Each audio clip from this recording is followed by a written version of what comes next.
আমরা গতকালকে Facebook, YouTube এবং টিকটককে এবং সোশ্যাল মিডিয়া যারা পপুলার প্ল্যাটফর্ম আছে তাদেরকে আমরা একটা চিঠি দিয়েছি বিটিআরসি থেকে। আমরা চিঠিতে লিখেছি যে গত এক মাসের আমাদের দেশে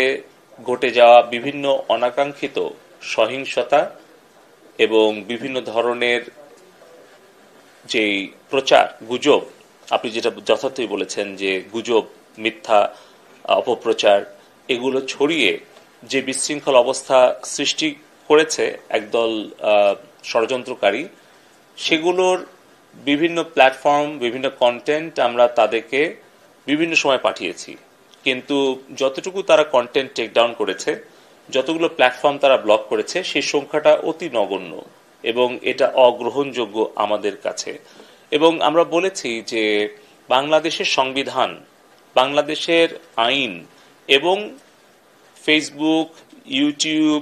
টিকটক তাদের নিজস্ব যে কমিউনিটি স্ট্যান্ডার্ড এবং তাদের যে পলিসি, সেগুলো তারা নিজেরা মেনে সংবিধান অনুসরণ করে আইন মান্য করে বাংলাদেশে তারা কি সাইবার স্পেসটা ব্যবহার করতে চায়,